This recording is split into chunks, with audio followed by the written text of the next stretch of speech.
Today we are looking at 1 Nephi chapter 8 verses 26 and 27. And I also cast my eyes round about, and beheld on the other side of the river of water a great and spacious building. And it stood as it were in the air, high above the earth. And it was filled with people, both old and young, both male and female, and their manner of dress was exceedingly fine. And they were in the attitude of mocking and pointing their fingers towards those who had come at and were partaking of the fruit.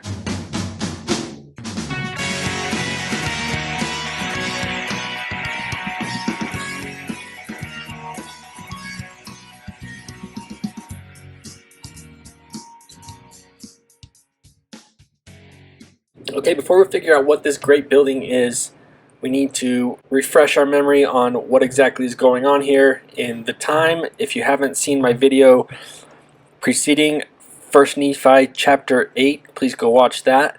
Also, here we have a quick summary from Margaret Barker, who is a non-member theologian. The crisis came in the reign of King Josiah, who supported the pro-Moses group, and in about 623 BC began a series of violent purges to rid his kingdom of the older ways, which he regarded as impure. He removed many of the ancient furnishings from the temple because they symbolized certain teachings which he would no longer allow. In particular, he removed all traces of a female figure, represented by a great tree, which was burned by the sacred spring, had its ashes beaten to dust and scattered. We should probably recognize this tree as a great menorah. Then he purged his kingdom, destroying the hilltop places of worship out in the countryside, the sacred trees and the pillars. All right, boiling everything that we can down to about 2 sentences, basically what we need to know going into this vision is that in 623 Josiah removed the Nehushtan and also the Asher from the temple. These objects were a rod or a staff and a great tree representing a mother goddess within the Holy of Holies inside of the temple. Okay, now let's look at Lehi's vision. On Lehi's side of the river, he is experiencing a temple vision wherein things were removed by Josiah have been presented back to him, seemingly now outside of any structure. So what are the things that Lehi is highlighting in his vision, temple vision? He's highlighting a rod, he's highlighting a tree, and he's highlighting a fruit that comes from a tree that represents the Son of God, Jesus Christ. On the other side of the river, he sees a great and spacious building with people dressed in fine clothing. Now what is that building? Nephi gives us quite a few hints on what this building is. First of all, the Hebrew word which he probably used to describe the building was Hekal. Hekal, the definition in Hebrew, is a spacious building or palace. So the definition that we've gotten in English is a great and spacious building. So it's most likely that he used the word Hekal. Hekal was a Hebrew word that was also used to describe the temple as a whole, and even more specifically at times the middle room of the temple, where the priests spent most of their time. The entire building of the temple is the Hekal, and the temple in its entirety is a Hekal, and the main middle room of the building is also the Hekal.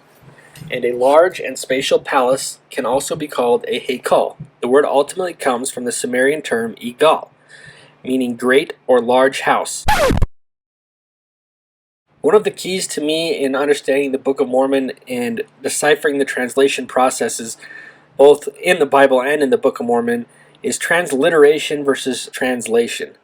So in scenarios like we looked at in the very first verse of the Book of Mormon, where it says, I, Nephi, having been born of goodly parents. Now, if we spoke Hebrew or Egyptian, we would probably read that, I, Nephi, having been born of Nephi. We would see Nephi twice in a row, and we'd see the pun. It doesn't work in English because we don't know what Nephi means. So instead of using the word Nephi as a transliteration, as he did for the name of Nephi, he uses the definition of the word, which is goodly. So we have to go back and figure that out, that hey, goodly means Nephi, and Nephi is the name of Nephi. That's a pun. But we can't see that in a direct translation because some words have been transliterated, like the word Nephi, and some have been translated, like the second time Nephi is used in that verse. Same thing here, except where we have the opposite situation.